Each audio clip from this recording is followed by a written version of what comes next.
Dito, nag-shopping ka. Sa mga ipamalit na. Sama na. Sa'yo mo gusto? Make up? Ano sa make up? Ano sa?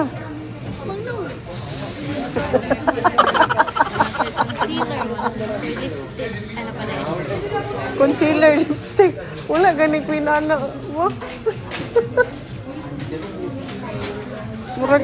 Murag dili ko magastuhan para sa kung kaugalingon. Para gid kay sa imo ha. Concealer, lipstick. Papa. Isa pa. Pang ana-ana, kilpilok. Ay, ate ra.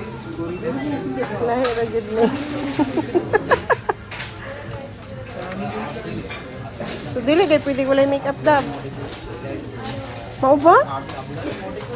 No, lahi ra gid. Kay arte daw siya. Pa-eskwelahan na lang na ako kaupuan. Make-up kuan artist. No. Ayo pa. Tama na. Wala mo ng shopping dito. Sa'yo mo gusto? Make-up? Make-up. Pila? Pila? Ano? Concealer, lipstick. Wala, ganit pinala. Pila? Murag dili ko magastuhan para sa... Pina? Pila imong nakuan karon na shopping. Unsa na lay kulang? Make-up? Digid nawala ang make-up ba? Pastilan. So, kay nahuman naman mi sa iyang mga sinin na, so, dito na po daw mi sa make-up, kay nangita siya sa iyang para make-up, mga zayat-zong, Diyos ko. Lahira jud kung nakay anak nga babae, uy. Lupigan jud ang inahan, ani. Kay ako gani, dili kaayo ko kabalo mag-make-up, pero siya, ay, ambot na lang jud. Maayo jud kay siya about sa mga make-up, uy. Maayo jud kay siya aning make-up, uy, pero wala lagi, mauman jud yan gusto. So, kita nga inahan, support na lang jud taan. So, ni ana jud mi diri sa make-upan, mga zayog-zong, ka-heart-heart jud iyang mata, nakakita aning mga make-up, oy. Ngayon, ang 52? Hindi, yung kulay niya number 52.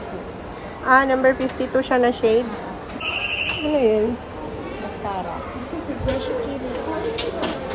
concealer. Beth, sa'yo mo mga na bira karon.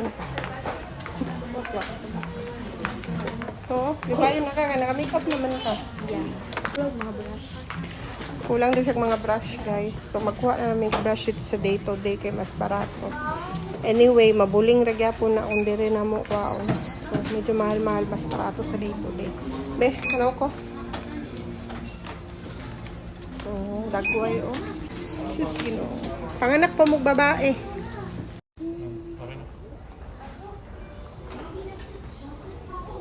Happy na ka?